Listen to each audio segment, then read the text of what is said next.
Well. You're listening to Gloves Off with Professor Buitrón. Alright then, I may say words on point, straightforward. No jibber jabber, everybody forward. Issues, facts and solution. Get it at Gloves Off with Professor Buitrón. Alright, what other thing is a revolution? Get it on point with Professor Buitrón. Gloves Off, no nonsense issues, politics, community. A better men follow reader. Gloves Off, a revolutionary show with everything that you need to know. With Professor Buitrón. Watch ya!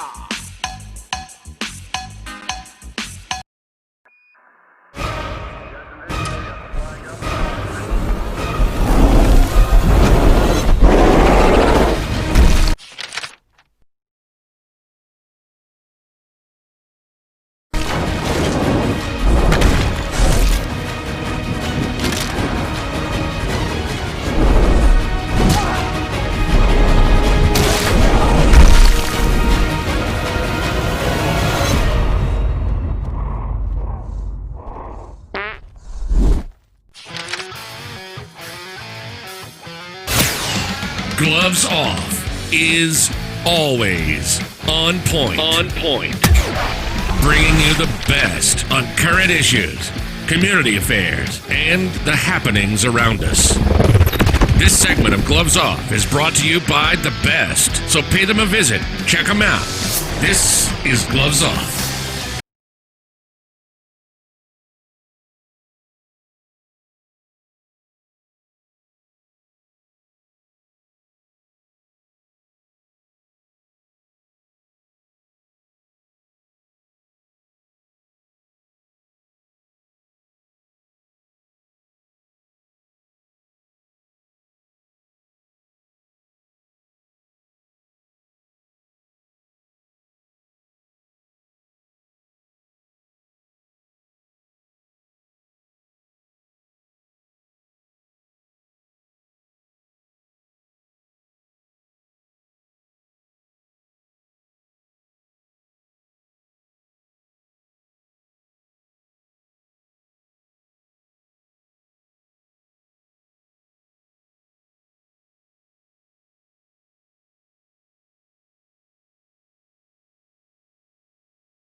Had you in Gloves Off, and today I have a great guest, Mirosalva Espinosa, the little Amazonian. How are we doing today?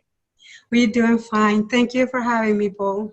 No, thank you, my friend. I was going to ask you, how's the pandemic going over there in Florida? How's it? I think it's getting better. I am planning to get back to work on July 1st. Right now, I have been working from home, as most people are doing. I just do my case notes and my work, and I email it to my boss. But I think we're going back to the office on July 1st. That's what the boss says, so we'll see. We'll see. Well, hopefully you will. What do you think of everything, the situation that's going on, especially with the reopening? And some people are saying that we're going to have more cases of corona, and others are saying, no, we're not. We just have to. What's going on, especially in your side? Well, Bay County is a very small county, and I live in Panama City Beach, which is a smaller, a small city, but it's a big on spring breaks, vacationers. This is where our economy comes from visitors, So I would think that we're first going to see an influx, an increase of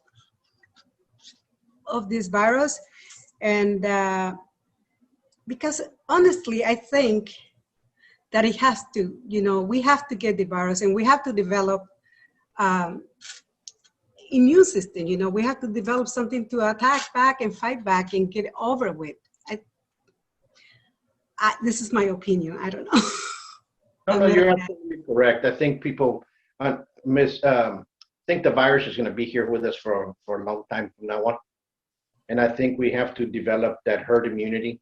We have to develop immunity. Some people may already have it.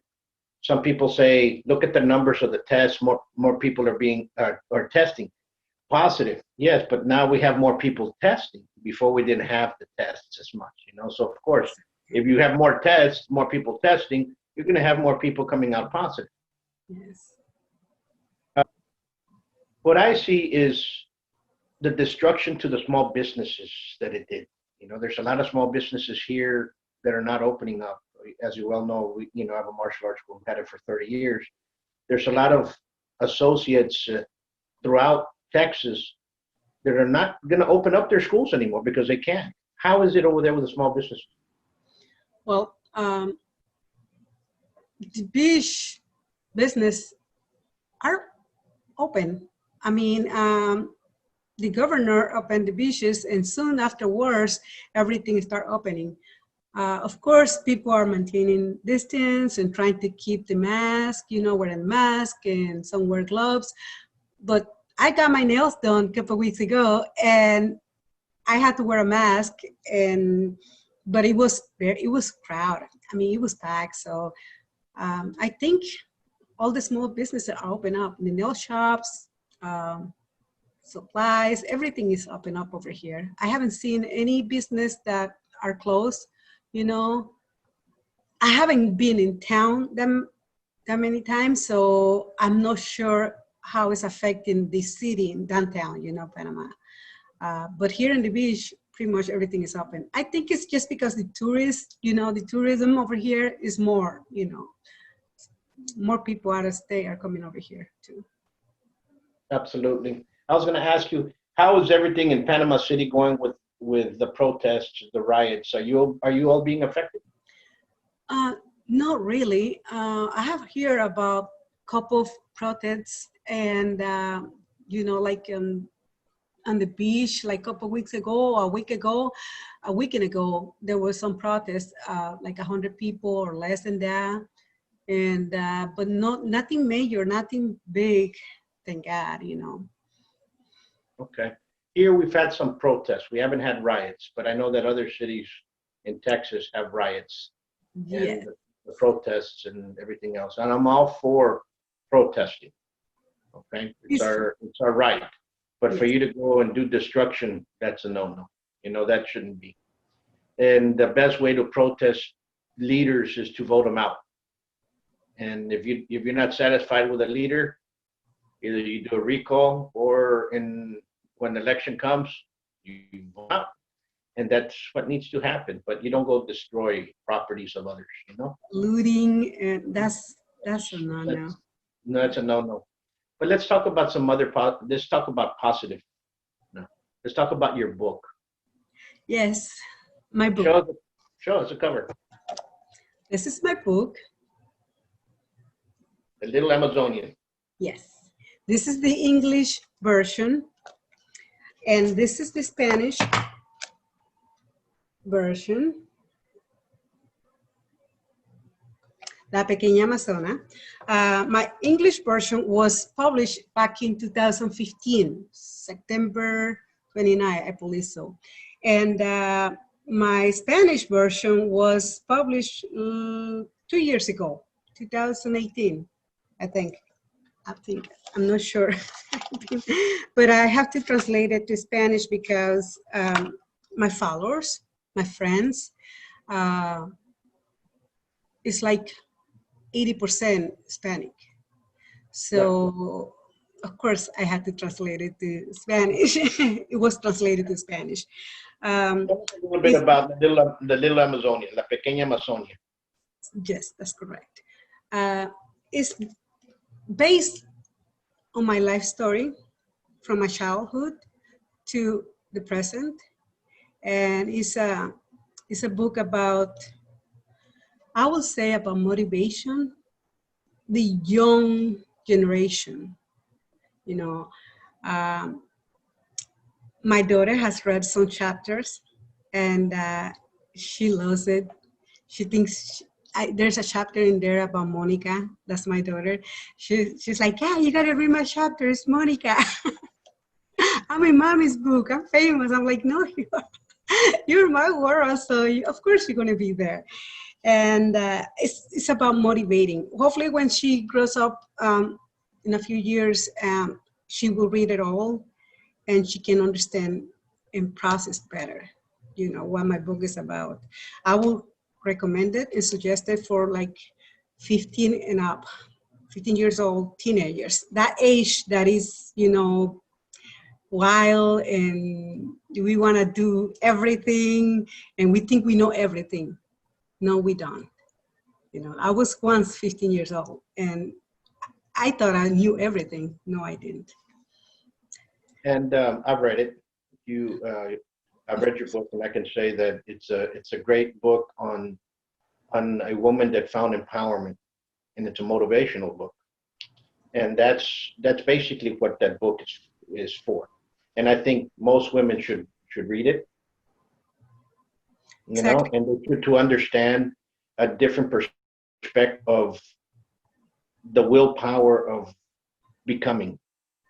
Understand? Exactly. It's Because like I told my publisher, I wanted to inspire women's and men's, to be the best that they can be, to dream big and go for it. They don't have to go to drugs. They don't have to take drugs. They don't have to, seek pills or any medication. If you're going through a hard time in your life, you got to understand that you have,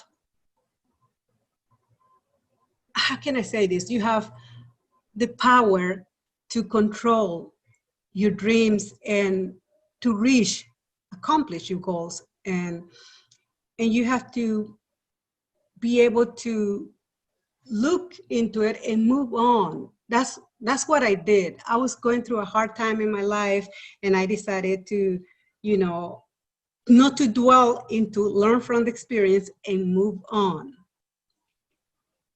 absolutely, and that's what the book's about. That's what I got out of the book. I saw a person that is very Second Amendment oriented, is very freedom oriented. It's very get off the ground and do something about it. I don't want handouts. Everything that I have, I work for it. And you've always been very Second Amendment. You've always been shooting, so on and so forth. And how do you feel about that? Because right now there's a fight against that in many states, and throughout the United States, there's a huge amount of people that are right now they want to defund the police. Okay. Well, There's cities that are defunding it. Who's going to protect us? You know what I'm saying? I mean, we have our Second Amendment, which is the right to bear arms, and it's being attacked as well. But go ahead. I have to tell you, Paul, my boyfriend, he's a police officer. I don't like to talk too much about law enforcement because of him, I back the blue. I will always do. And the Second Amendment, I'm a gun owner. He has guns. I have guns. My son has guns. And he's 21. He will be 21 in October. So, but the point is that it's all right to bear arms. We have to. I try to carry all the time. Because you never know. And now with these rumors of defunding the police and all the stuff, I think we need to be ready. Yep, absolutely. And I'm this way because I support the police and law enforcement.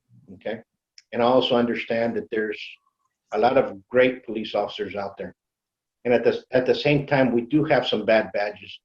And we have to protect the good badges. We have to find out a result because there's guys in there that think that they're doing good and they're doing bad. And that's not what it's about.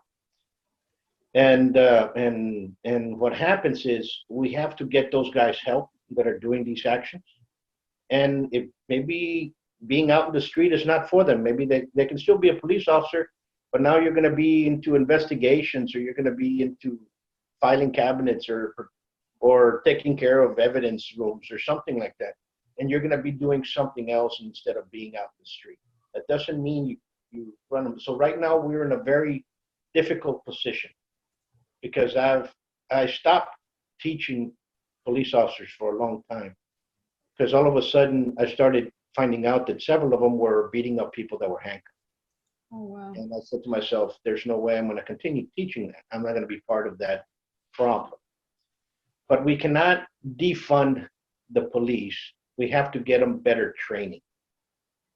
Because these, most budgets all of a sudden say, you know what, we're going to reduce the budget for the police department.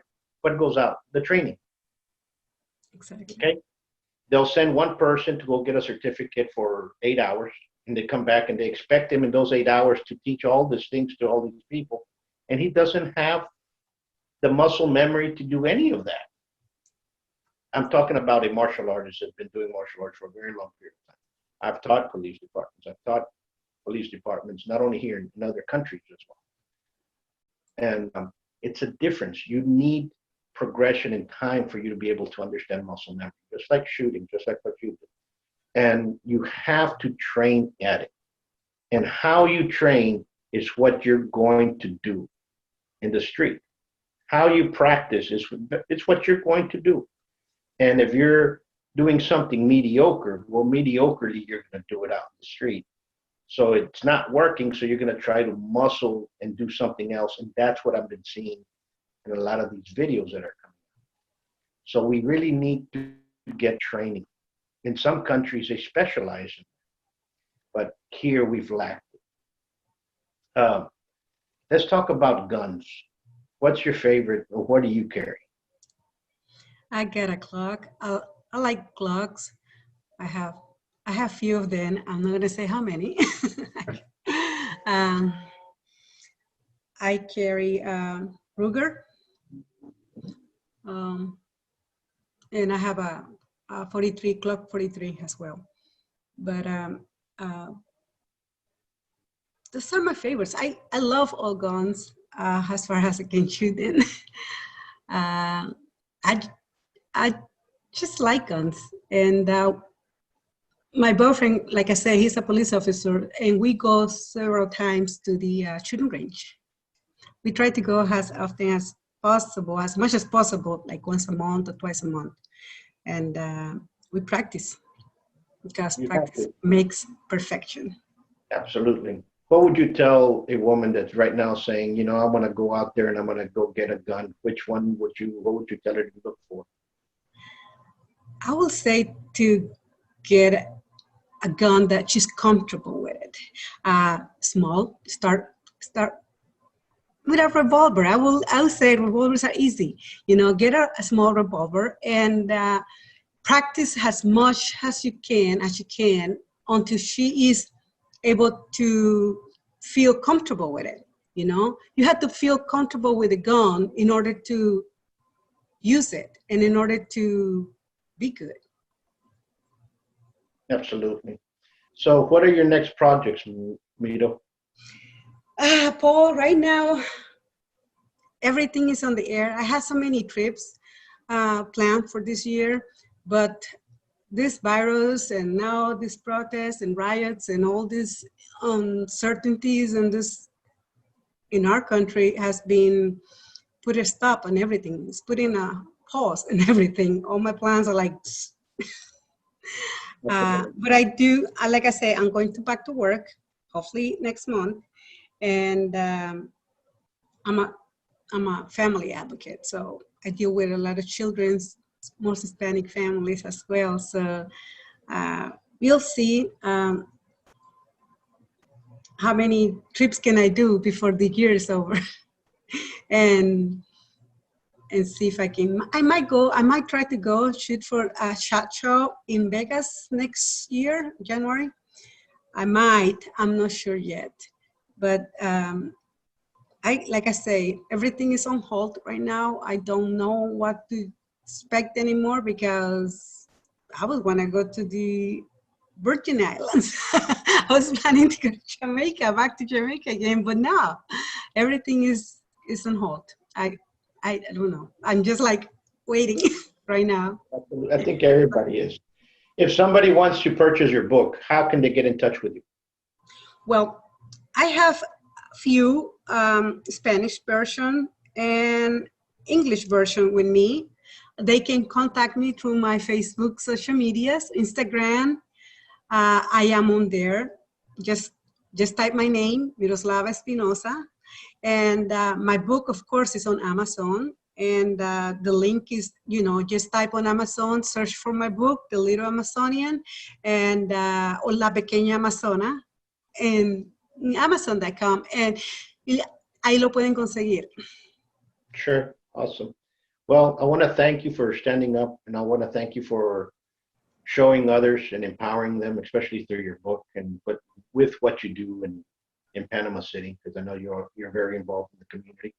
And continue doing what you're doing, because we need people like you, because that's what strengthens our community. Exactly. Okay? Thank you for having me, Paul. I appreciate it. You. I don't like doing the videos. I don't like them, but thank you. Thank you for having me. We'll do it again later on. Let's see what happens later on this year, and you can tell us what's going on and how the pandemic went and everything else, how it opened up. Okay? Absolutely. Until next time, you be safe. Thank you, Paul. Appreciate it.